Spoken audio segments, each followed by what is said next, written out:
Ya, mari kita mau bersama-sama menikmati hadirat Tuhan. Mari bersaat teduh secara pribadi. Ucapkan syukurmu, sebab tak terukur kasih setia Tuhan bagi setiap kita. Pengorbanannya yang besar dicurahkan buat setiap kita.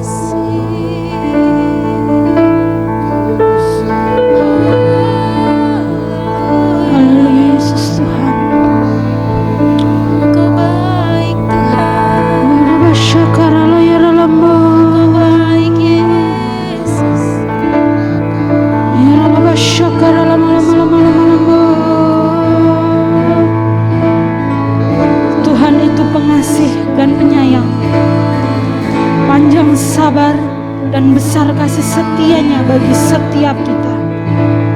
Tuhan itu baik kepada semua orang dan penuh rahmat-Nya terhadap segala yang dijadikannya. Segala yang Kau jadikan itu sungguh amat baik Tuhan bagi setiap kami. Dan kami bersyukur. Kami bersyukur dan kami mau memuji Engkau, Allah kami yang agung.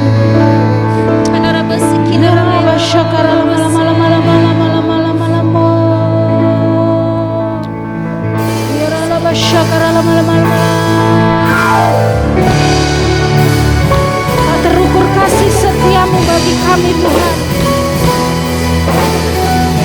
Engkau telah mati tebus setiap kami.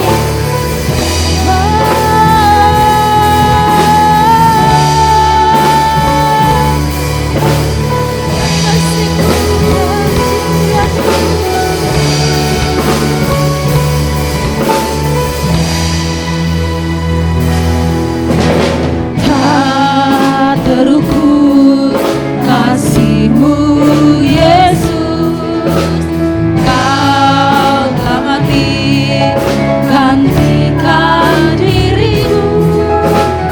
Kau curahkan darah-Mu untuk tebus dosa-Mu.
kasih-Mu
dipuji dan disembah dengan segenap hatiku. Layaklah Kau Tuhan, dipuji dan disembah dengan segenap hati. Layaklah Kau Tuhan, layaklah Kau Tuhan, dipuji dan disembah dengan segenap hatiku. Layaklah Kau Tuhan, dipuji dan disembah dengan segenap jiwa ragaku,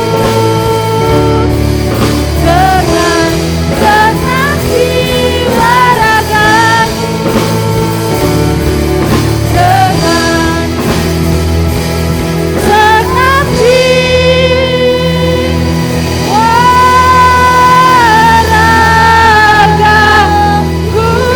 Beri tepuk tangan buat Tuhan.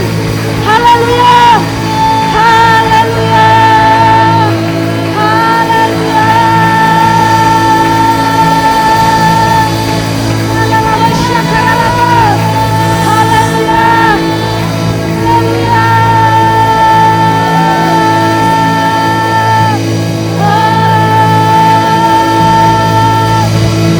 Haleluya, syakarallah. Haleluya,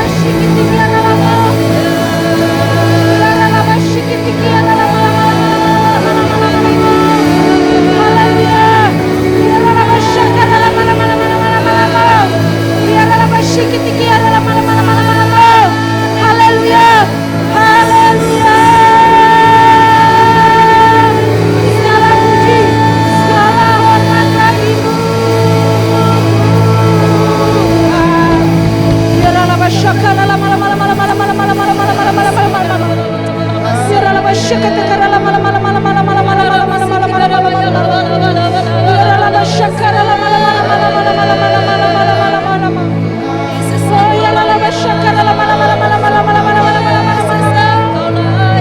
Biarlah segala yang bernafas, segala yang hidup mengagungkan Engkau, Raja di atas segala raja.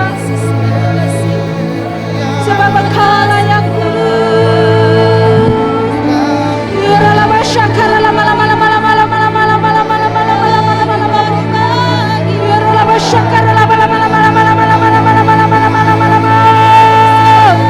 haleluya.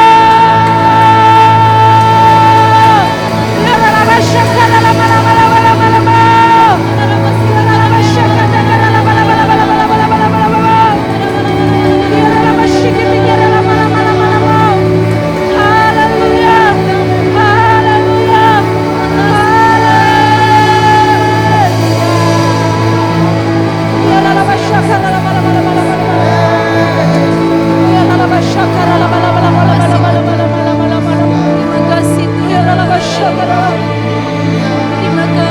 biarlah segala bangsa menyembah-Mu Tuhan.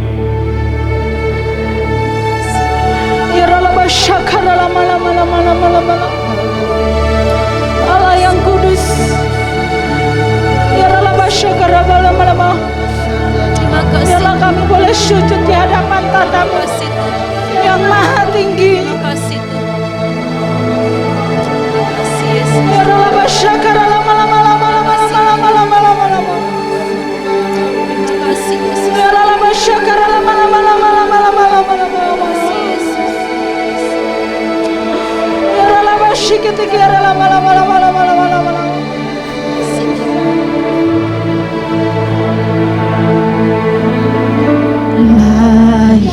layaklah segala bangsa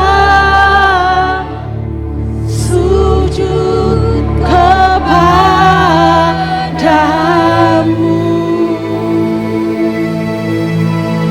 sebab Kau Allah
Raja yang bertahta. Kami siap memberkati Engkau Tuhan. Kami siap bersukacita di dalam Engkau, sebab kami tahu Allah kami Allah yang besar bagi setiap kami. Haleluya. Mari setiap umat Tuhan yang bersiap memuji Tuhan sama-sama katakan amin. Tepuk tangan buat Tuhan kita. Dia adalah dasar dari segala sesuatu. Amin. Dia menyediakan segala yang kita perlu. Apapun masalah, percaya Tuhan serta kita. Haleluya.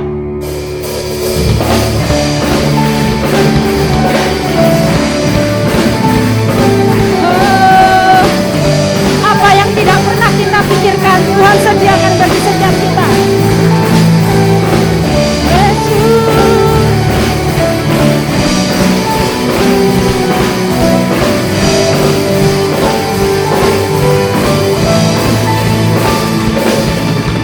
Dasar dari yang kuharapkan,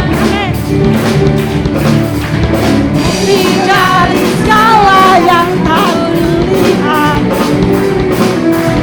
Kita berikanku kekuatan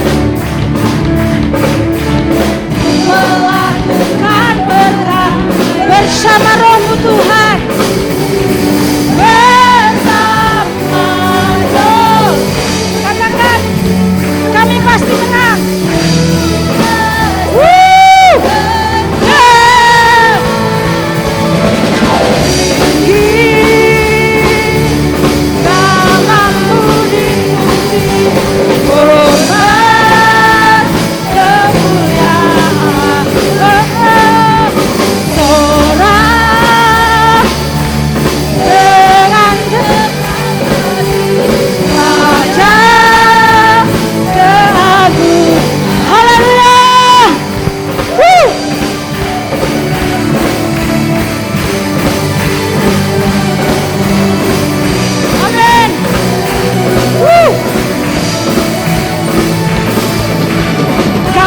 Biarkan pencobaan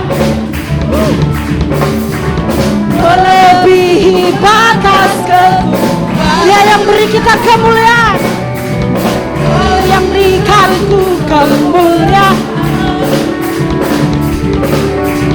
jadi serupa dengan bersama. Haleluya.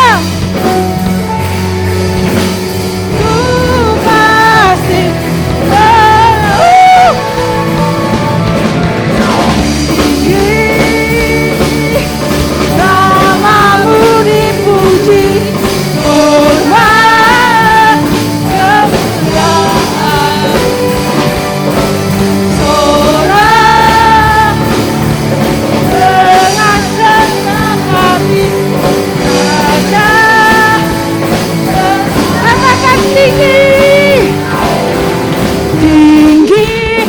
Mari bertepuk tangan buat Tuhan. Hormat, kemuliaan. Mari bersorak. Sorak dengan segenap hati. Raja keagungan. Tinggi. Namamu dipuji, hormat, kemuliaan, Yesus dengan senang hati, Raja keagungan, Raja keagungan.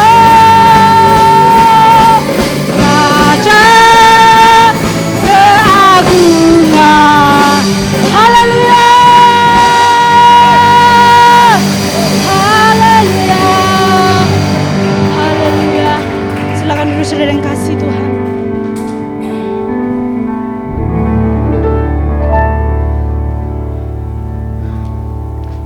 Sekalipun dalam lembah kekelaman hidup kita punya Allah yang setia.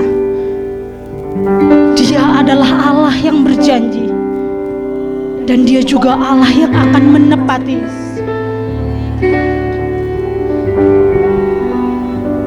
Dia tidak akan pernah tinggalkan kita,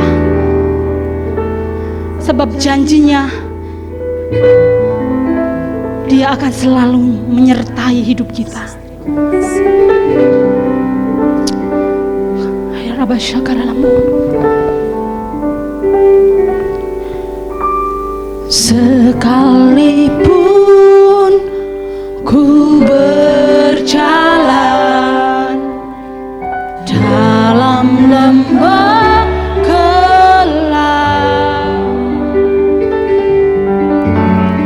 namun tangan-Mu selalu menopang hidupku. Saat ku dalam ketakutan,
kesetiaan-Mu,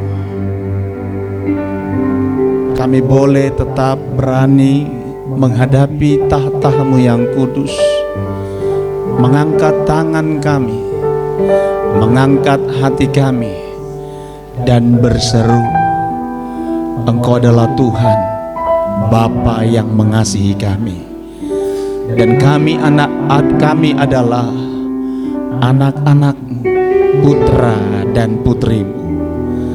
Kami bersyukur oleh karena kasih setia-Mu. Pagi hari ini kami boleh memuji, menyembah, meninggikan, mengagungkan Engkau, serta menceritakan perbuatan-perbuatan-Mu yang hebat yang sudah Tuhan kerjakan di dalam hidup kami melalui pujian dan penyembahan kami. Hadirat-Mu ada di tengah-tengah kami.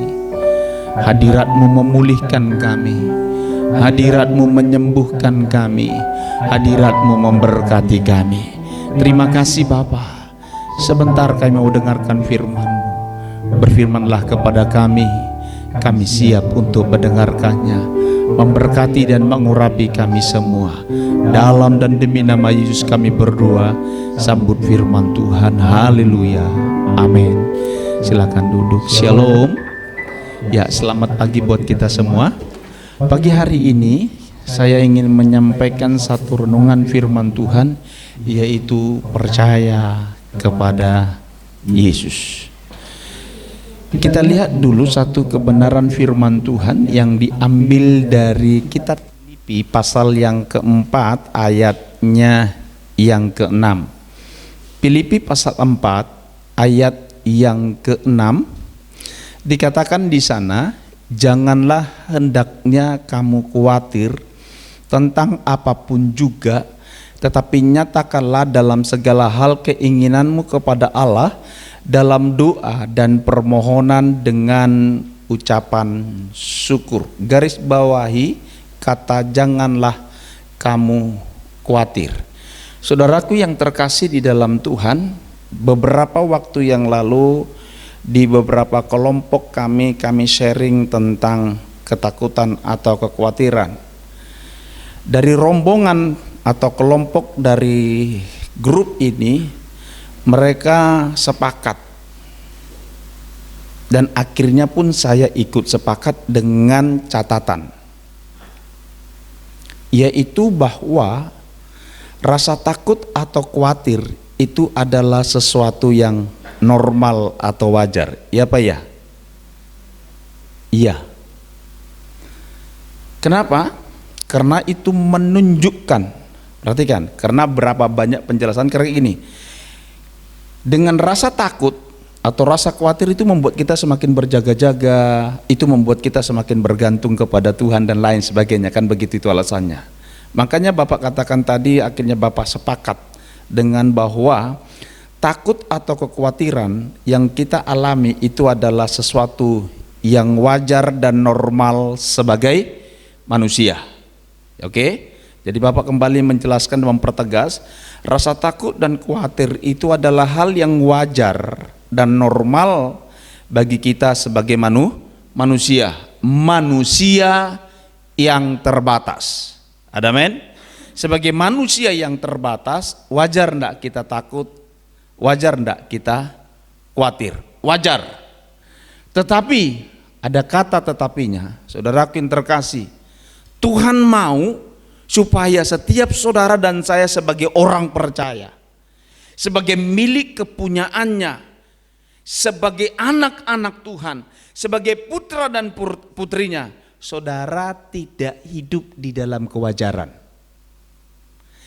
Tuhan mau sebagai Bapa, dia rindu, dia mau supaya anak-anaknya tidak hidup di dalam keterbatasannya. Amin. Tidak hidup di dalam keterbatasannya. Oleh karena itu Alkitab mencatat, Tuhan berulang-ulang mengatakan kepada kita, jangan takut, jangan khawatir, jangan cemas, dan lain sebagainya yang sinonim dengan itu. Artinya saudaraku, Allah rindu sebagai Bapa bagi anak-anaknya, supaya anak-anaknya tidak hidup dalam keterbatasan sebagai manusia. Ada men? Allah rindu, Allah ingin saudara tidak hidup di dalam keterbatasan saudara. Bagaimana caranya kita tidak hidup di dalam keterbatasan kita sebagai manusia? Karena itu Tuhan bilang begini, jangan takut, jangan khawatir, percayalah kepadaku. Saudaraku yang terkasih, di dalam Roma pasal 10, Roma pasal 10 ayat yang ke-11, perhatikan ini saudaraku yang terkasih. Roma bukan Rut. Roma pasal 10 ayat yang ke-11. 1, 2, 3. Karena kitab suci berkata, barang siapa yang percaya kepada Dia, apa saudaraku? Tidak akan dipermalukan. Ayat yang ke-13 dalam pasal yang sama. Sebab barang siapa yang berseru kepada nama Tuhan, akan apa saudaraku? Akan diselamatkan. Saudaraku yang terkasih di dalam Tuhan, sekali lagi saya mau katakan, rasa takut dan rasa khawatir itu menunjukkan keterbatasan kita sebagai manusia. Karena itu saudaraku, Bapa mau anak-anaknya, orang-orang yang percaya kepada Dia tidak hidup di dalam keterbatasanmu. Sebab apa? Sebab Bapamu adalah Bapa yang tidak terbatas. Ada amin? Bapa saudara dan Bapa saya bukanlah Tuhan yang terbatas. Karena itu saudaraku yang terkasih, Allah rindu, Allah mau supaya saudara dan saya melangkah dari keterbatasan saudara dengan percaya kepada Dia sebagai sumber yang tidak pernah terbatas. Kita lihat contoh dalam firman Tuhan. Di dalam 1 Samuel pasal yang ke-17. Ini bicara tentang Saul dan Daud. Saul dan Daud mempunyai masalah yang sama, musuh yang sama, yaitu Goliat dari orang Filistin. Saudaraku yang terkasih di dalam Tuhan, dalam cerita yang saudara bisa baca di dalam 1 Samuel pasal yang ke-17, bagaimana reaksi atau respon Saul dan Daud ketika menghadapi Goliat. Saul responnya ketika dia melihat Goliat. Perhatikan ayat yang ke-11 dari 1 Samuel pasal 17. Ketika Saul dan segenap orang Israel mendengar perkataan orang Filistin itu, maka apa Bapak Ibu? Cemaslah hati mereka dan sangat ketakutan. Apa yang membuat Saul begitu takut kepada Goliat? Kalau saudara baca ayat-ayat di atasnya, itu menggambarkan tentang Goliat adalah musuh yang hebat, prajurit atau pahlawan orang Filistin yang gagah perkasa, yang mempunyai kekuatan di atas rata-rata pahlawan-pahlawan yang ada di Israel, termasuk Raja Saul yang diurapi oleh Tuhan itu. Apa yang membuat Saul dan segenap orang Israel menjadi cemas dan takut? Tadi saya katakan karena mereka melihat profilnya siapa? Goliat. Perhatikan apa respon dan reaksi Daud ketika Daud melihat musuh yang sama. lawan yang sama yang bernama Goliat. Perhatikan ayat yang ke-26. Ayat yang ke-26. Lalu berkatalah Daud kepada orang-orang yang berdiri di dekatnya.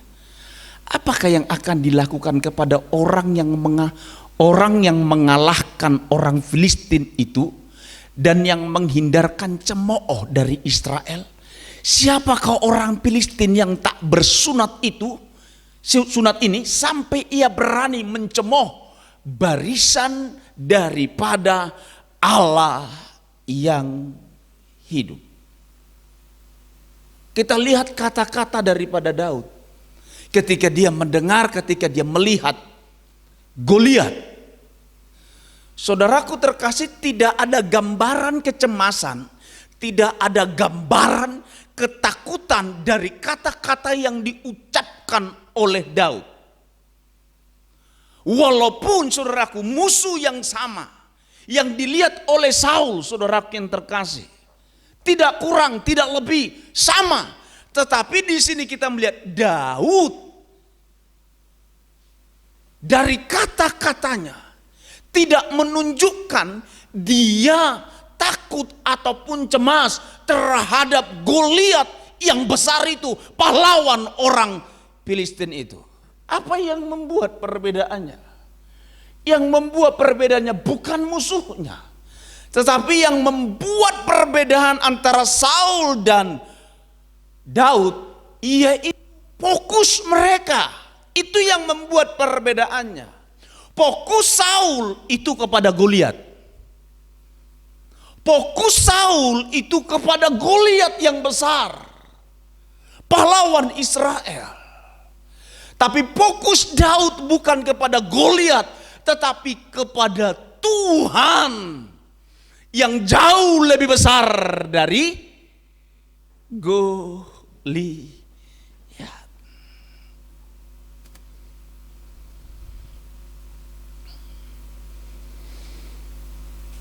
Saudaraku yang terkasih di dalam Tuhan, apa yang kita yakini dan percayai, bahkan apa yang kita takuti, akan nampak dari apa yang kita ucapkan. Sekali lagi, apa yang kita yakini atau percayai, bahkan yang kita takuti, akan nampak dari apa yang kita ucapkan. Apa yang saudara ucapkan, apa yang saudara katakan, apa yang saudara ketik di status medsos saudara, saudaraku yang terkasih, saya mau katakan kepada saudara, itu berangkat dan berasal dari apa yang kau yakini, kau percayai, ataupun yang kau takuti. Matius pasal yang ke-15 ayat yang ke-18 jelas dikatakan di sana. Matius pasal 15:18, tetapi apa yang keluar dari mulut berasal dari mana? Berasal dari hati. Itulah yang menajiskan orang. Jadi apa yang keluar dari mulut saudara, apa yang keluar dari perkataan saudara, apa yang saudara katakan, yang saudara buat dan lakukan, saudaraku yang terkasih, itu berangkat dan berasal dari hati. Apa yang kau yakini itu dapat dilihat dari perkataan saudara, dari tindakan saudara, dari perbuatan saudara. Kalau sekarang dapat dilihat dari buah karya tanganmu di medsos yang kau miliki.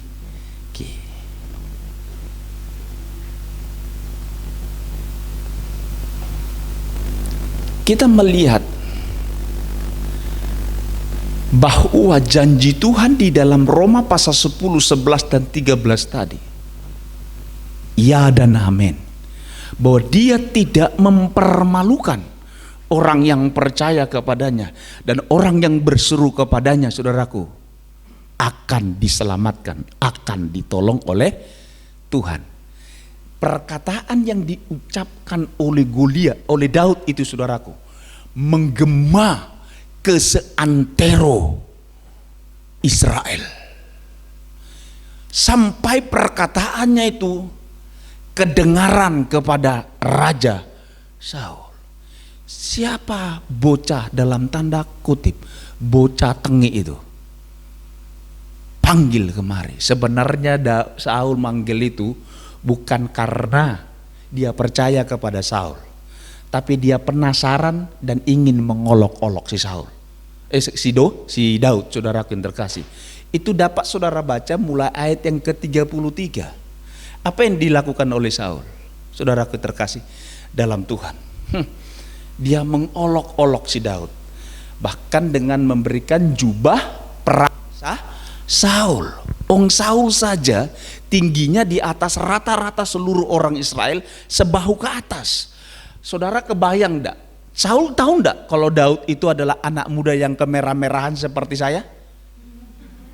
Enggak tahu ya?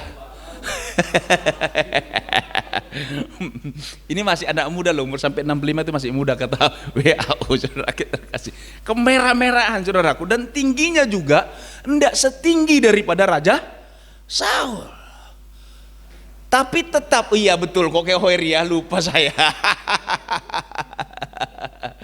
Saudara kita terkasih dalam Tuhan, itu pun Daud tetap nerima enggak? Tetap dipakai enggak? Enggak apa-apa.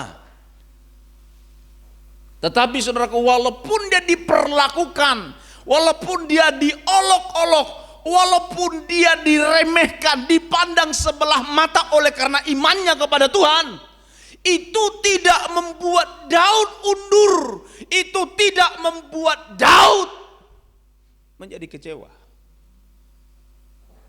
Dan pernyataannya si Daud luar biasa. Kita lihat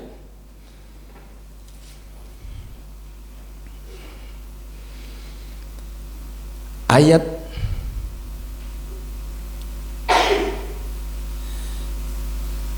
34 kita mulai. Ayat 33. Tapi Saul berkata kepada Daud, tidak mungkin engkau dapat menghadapi orang Filistin itu untuk melawan dia, sebab engkau masih muda. Pengertian muda situ selain umurnya, pengalamannya saudaraku. Dia bukanlah seorang prajurit, dia hanya seorang gembala yang mengembalakan 2-3 ekor domba bapaknya. Sedangkan dia, maksudnya Goliat, sejak dari masa mudanya telah menjadi prajurit. Tapi Daud berkata kepada Saul, hambamu ini biasa mengembalakan kambing domba ayahnya. Apabila datang singa dan beruang yang menerkam seekor domba dari kawanan, maka aku mengejarnya, menghajar dan melepaskan domba itu dari mulutnya. Kemudian apabila ia berdiri menyerang aku, maka aku menangkap janggutnya lalu menghajarnya dan membunuhnya. Baik singa maupun beruang telah dihajar oleh hambamu ini, dan orang Filistin yang tidak bersunat itu, ia akan sama seperti salah satu daripada binatang itu, karena ia telah mencemooh barisan daripada Allah yang hidup. Pula kata Daud, Tuhan yang melepaskan aku dari cakar singa dan dari cakar beruang, dan dia juga akan melepaskan aku dari tangan orang Filistin itu. Kata Saul kepada Daud, pergilah, Tuhan menyertai engkau. Saudaraku yang terkasih di dalam Tuhan, kita melihat di sini, walaupun Daud diremehkan, dipandang sebelah mata, dia tidak undur dan tidak menjadi kecewa, tapi dia tetap melangkah menuju ke medan perang dan menghadapi Goliat. Dan saudaraku yang terkasih, kalau saudara baca ayat selanjutnya, kita melihat bagaimana kemenangan diperoleh oleh Daud karena Tuhan beserta dengan dia. Saudaraku yang terkasih di dalam Tuhan, ketika Tuhan bilang jangan takut, jangan khawatir, percayalah kepadaku, Tuhan sedang mau bilang gini, janganlah engkau hidup dalam keterbatasanmu. Janganlah engkau hidup di dalam keterbatasanmu. Apa yang membuat kita selalu hidup di dalam keterbatasan? Belajar dari Saul dan Daud, karena kita terlalu fokus kepada Goliat, atau kepada persoalan kita, kepada kebutuhan kita, atau kita terlalu fokus kepada diri kita. Kita sampai akhirnya lupa melihat Tuhan yang jauh lebih besar dari Goliat yang mungkin diperhadapkan kepada kita. Saudaraku yang terkasih di dalam Tuhan, saya mau bilang begini, ada tiga hal yang membuat saudara dan saya hidup di dalam keterbatasan, dan saudara itu anggap wajar, walaupun di mata Tuhan itu tidak wajar bagi anak-anaknya. Ada tiga hal yang membuat, sekali lagi, yang membuat kita menganggap bahwa keterbatasan itu adalah sesuatu yang wajar, walaupun itu di mata Tuhan adalah sesuatu yang tidak wajar atau menyimpang dari DNA Bapa kita yang Tuhan sudah berikan kepada saudara dan saya. Apa itu? Yang pertama, yang membuat itu kita menganggap bahwa keterbatasan itu adalah hal yang wajar. Hal yang pertama adalah karena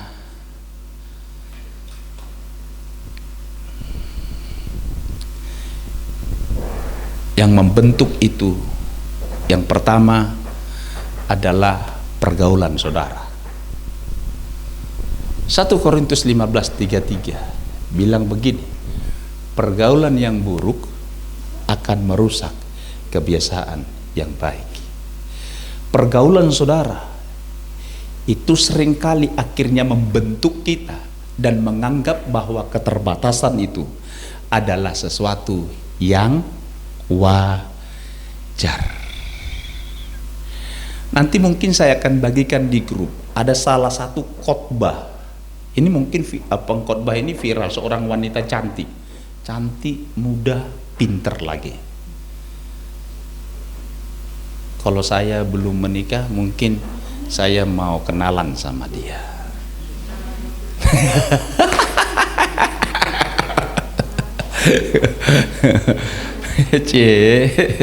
Ini jangan dengar Ibu Pani ya. Waduh, nonton juga dia. Nah, saudaraku yang terkasih, nanti saya bagikan itu kata-kata soal mengizinkan. Bagaimana saudara disebut sebagai pemenang kalau saudara tidak pernah menghadapi masalah? Jadi saudara-saudaraku yang terkasih dalam Tuhan, kadangkala Tuhan mengizinkan masalah itu buat saudara supaya saudara terbukti adalah seorang pemenang. Khotbahnya baik, tapi bukan benar. Nah, nanti Bapak bagikan videonya di grup dan Bapak berikan responnya. Oke, karena ini juga dari grup. Jadi ada kayak gini, bagaimana respon? Saya bilang, oh bagus ya begini-begini. Saya bilang tidak. Khotbahnya bagus, tapi bukan benar. Aku bilang, tanggapan saya apa? Saya berikan tanggapan. Beberapa teman yang pertama menganggap bahwa itu bagus, baik ya bla bla bla. Akhirnya mereka berubah cara pandang.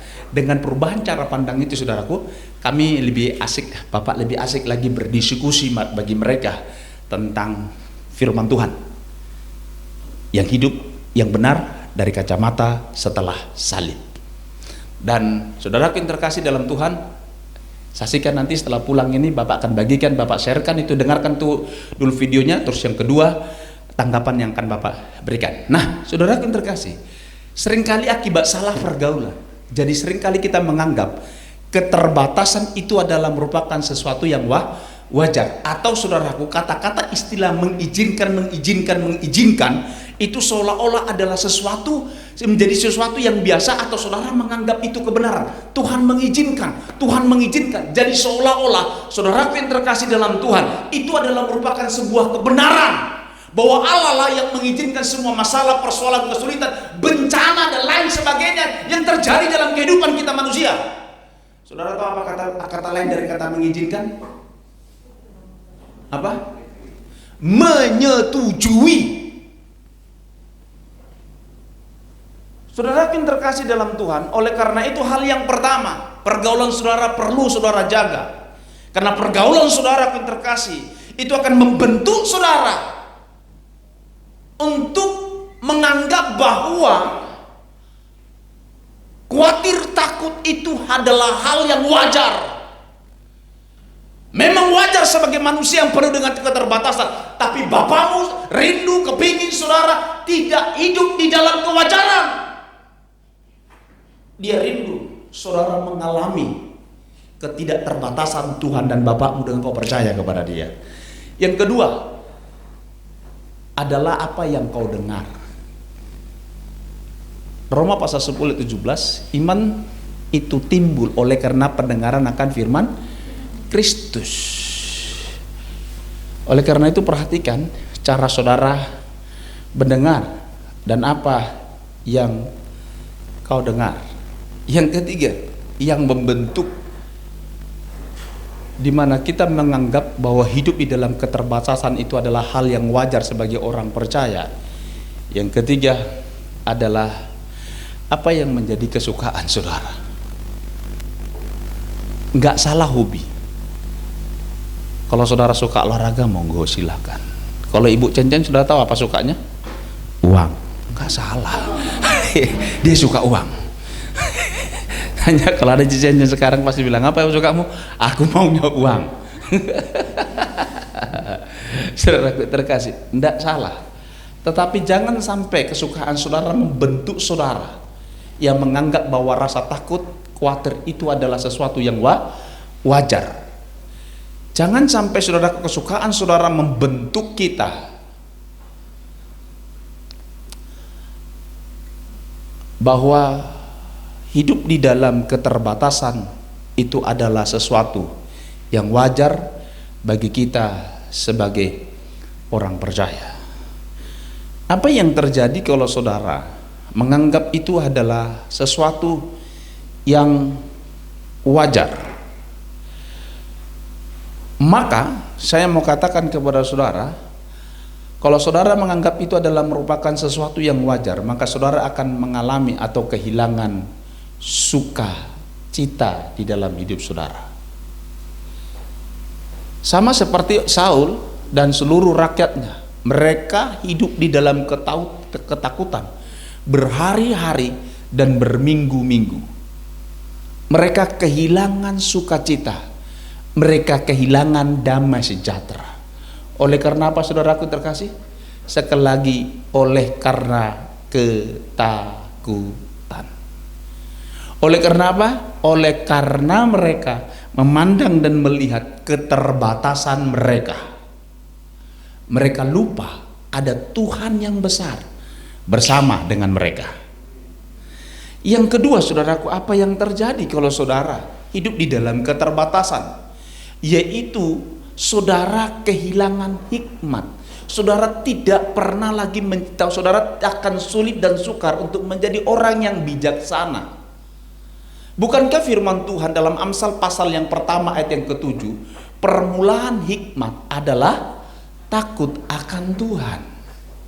Jadi kalau saudara hidup di dalam ketakutan, hidup di dalam kekhawatiran, saudara yang terkasih, saya mau katakan kepada saudara, saudara tidak memiliki hikmat atau kebijaksanaan ketika saudara diperhadapkan kepada persoalan-persoalan ataupun kesulitan-kesulitan hidup. Apa yang saudara perbuat, apa yang saudara akan kerjakan dan lakukan.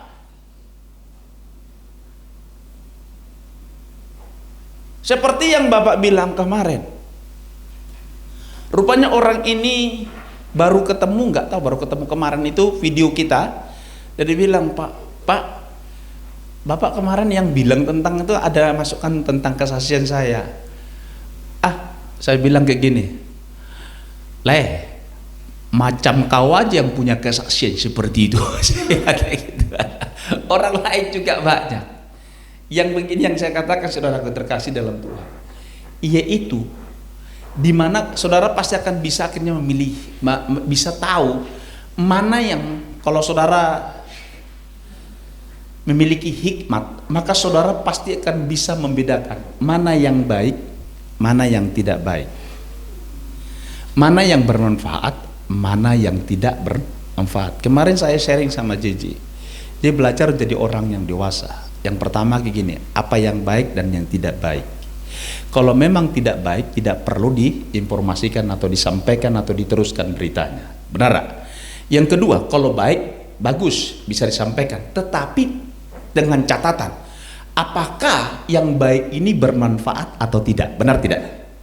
Kalau berita yang baik ini tapi tidak bermanfaat, lebih bagus tidak perlu disampaikan. Saudaraku yang terkasih, untuk kita bisa memilah mana yang menjadi prioritas, mana yang tidak prioritas.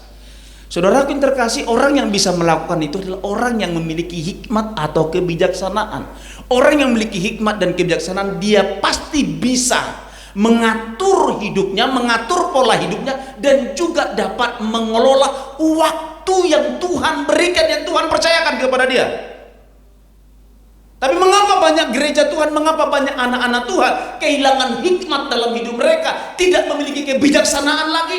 Karena banyak gereja Tuhan menganggap bahwa keterbatasan itu adalah sesuatu yang wajar. Sehingga akhirnya kita kehilangan damai sejahtera atau sukacita. Yang kedua, kita kehilangan hikmat atau kebijaksanaan. Yang ketiga, kalau kita menganggap bahwa ketakutan, kekhawatiran adalah merupakan sesuatu hal yang wajar, yang akan terjadi dalam hidup ini adalah kita akan kehilangan pengharapan kepada Tuhan di dalam setiap musim hidup kita. Kita kehilangan pengharapan. Tetapi kalau saudara dan saya mau hidup percaya kepada Tuhan dan mengakui bahwa Allah rindu engkau keluar dari keterbatasanmu sebagai manusia, hidup sebagai putra dan putri Allah, maka saudaraku yang terkasih, saya mau bilang, saya ulang yang ketiga tadi, maka saudara akan hidup dengan damai sejahtera dan sukacita. Ada amin? Yang kedua, saudara dan saya akan memiliki hikmat dan kebijaksanaan dalam seluruh aspek hidup saudara. Ketika saudara dipertemukan, penting dan sangat penting, saudaraku, dengan hikmat Tuhan saudara bisa memilah apakah ini penting ataupun ini sangat penting. Atau saudaraku yang terkasih, saudara ketika dipertemukan hidup dan mati, apa yang saudara harus kerjakan dan perbuat? Saya mau katakan kepada saudara, ada kalanya ketika kita dipertemukan hidup dan mati, kita cukup berkata, aku percaya kepadamu Tuhan, ku serahkan hidupku ke dalam tanganmu. Itu yang pernah dilakukan oleh Daud. Itu yang pernah dilakukan oleh Daud. Yaitu saudaraku, dia tidak milih apa-apa. Dia hanya menyerahkan hidupnya ke dalam tangan Tuhan. Saya percaya orang yang percaya kepada Tuhan, Tuhan akan berikan hikmat dan kebijaksanaan dalam hidupnya. Yang ketiga tadi, kalau saudara kalau saudara percaya kepada Tuhan, selalu ada pengharapan di dalam setiap musim hidup kita. Selalu ada pengharapan, dan pengharapan di dalam Tuhan tidak pernah mengecewakan kita. Oleh karena itu saudaraku yang terkasih, percayalah kepada Tuhan. Tuhan tidak akan pernah mengecewakan kita. Dan percayalah, setiap orang yang berseru memanggilnya akan diselamatkan oleh Tuhan, akan diberikan pertolongan oleh Tuhan. Oleh karena itu, janganlah hidup di dalam keterbatasanmu sebagai manusia. Hiduplah sebagai putra dan putri Bapakmu di surga. Tuhan Yesus memberkati. Berikan tepuk tangan yang paling meriah bagi Tuhan.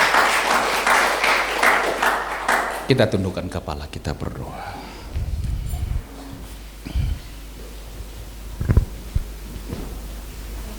Aku sudah sampaikan apa yang menjadi isi hatimu yang kau taruh di dalam hati hambamu, untuk kusampaikan kepada umatmu. Dan biarlah kiranya Roh Kudus bekerja melalui firman yang sudah didengar. Aku berdoa di dalam namamu Bapa, bawalah umatmu untuk berani melangkah dari keterbatasan mereka. Aku berdoa biarlah kiranya umat Tuhan keluar dari pemikiran yang lama bahwa adalah hal yang wajar hidup di dalam ketakutan dan kekhawatiran. Aku berdoa di dalam nama Yesus, biarlah umatmu mengalami pengalaman bersama dengan Tuhan melalui janji yang kau katakan tadi di dalam Roma pasal 10 ayat 11 dan ayat yang ke-13, bahwa engkau tidak mempermalukan orang yang percaya kepadamu dan engkau tidak akan membiarkan mereka yang berseru kepadamu dengan tangan hampa, tapi engkau pasti akan menolong dan menyelamatkan mereka. Aku berdoa dalam nama Yesus, biarlah umatmu mengalami Tuhan di dalam setiap musim hidup mereka. Biarlah nama Tuhan dipermuliakan dalam hidup mereka, dalam rumah tangga mereka, dalam usaha dan pekerjaan mereka, bahkan dalam masa depan mereka. Tanganmu terkedang atas mereka, memegang tangan mereka, lenganmu yang kuat, lenganmu yang perkasa itu yang menopang mereka, membimbing, memimpin dan menuntun langkah-langkah mereka. Terima kasih Bapa, aku bersyukur kepadamu dalam dan demi nama Yesus. Aku berdoa dan berterima kasih. Haleluya. Amin.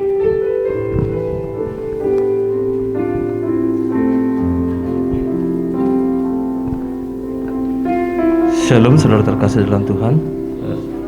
Terima kasih kepada Bapak Gembala atas kebenaran firman yang ditaburkan saat pagi hari ini, yang membuat kita tidak lagi menjadi khawatir, tidak menjadi takut, karena Allah kita Allah yang dahsyat dan luar biasa. Amin. Pengumuman untuk jadwal ibadah sepekan, dimulai nanti malam ada ibadah penghiburan di tempat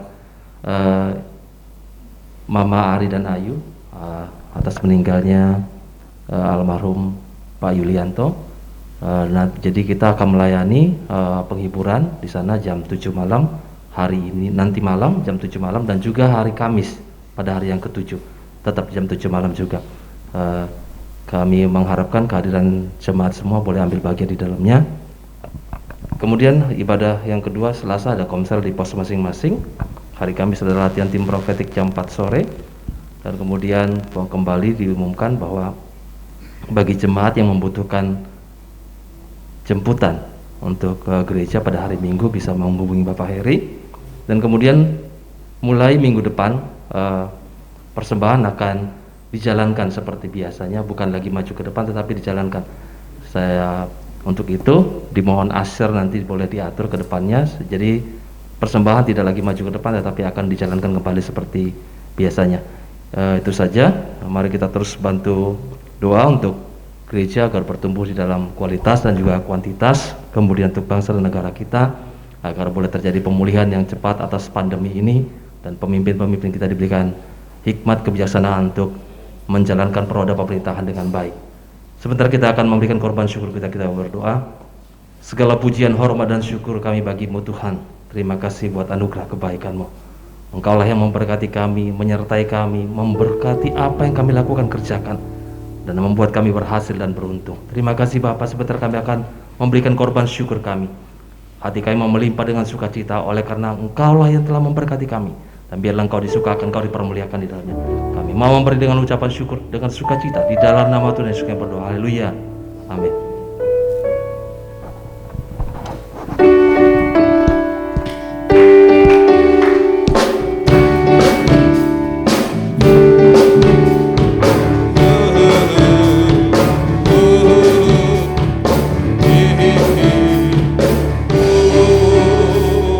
Ajarku berdiam dekat di hatimu, di saat ku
pujian, hormat, kemuliaan, kebesaran, puja dan puji bagi Bapa di surga di dalam nama Yesus yang sudah hadir dan memberkati ibadah ini dari awal pertengahan pada akhirnya. Tuhan, kami berdoa juga buat bangsa, negara dan kota kami, biarlah kiranya shalom dan berkat Tuhan ada di atasnya. Kami juga berdoa buat gereja yang ada di lingkungan gereja yang ada di sekitar kami. Tuhan memberkati Taman Palam yang indah juga Tuhan berkati, Ibu Cencen juga Tuhan memberkatinya, dan setiap seluruh jemaat Tuhan dimanapun mereka saat ini berada, tetap tangan-Mu yang kuat, lengan-Mu yang perkasa menopang mereka dan bahkan memegang tangan-tangan mereka. Terima kasih, dan sebentar kami mau pulang, kami mohonkan berkat-Mu atas setiap kami. Mari umat Tuhan, angkatlah kedua tangan-Mu dan terimalah berkat Tuhan. Tuhan yang memberkati, melindungi, menjagai, bahkan yang menyertai keluar dan masuk kita. Tuhanlah yang membuat kita berhasil dan beruntung dalam segala usaha, pekerjaan, pelayanan, pendidikan, rumah tangga, serta dalam rencana-rencana kita ke depan. Tuhanlah yang menjauhkan dan melepaskan kita dari segala mara bahaya dan juga dari segala kedahsyatan malam. Damai sejahtera, sukacita yang melampaui segala akal itu terus memerintah atas hati dan pikiran kita. Darahnya yang kudus menutup bungkus dan menundungi kita, dan para malaikat Tuhan berkemah di sekeliling kita, menjagai, mengawali, bahkan turut membantu dan melayani kita. Terimalah berkat ini dalam nama Bapa, Putra dan Roh Kudus, yaitu dalam nama Tuhan kita Yesus Kristus, yang percaya dan sudah diberkati oleh Tuhan. Bersama saya katakan amin. Selamat pagi, Tuhan Yesus memberkati.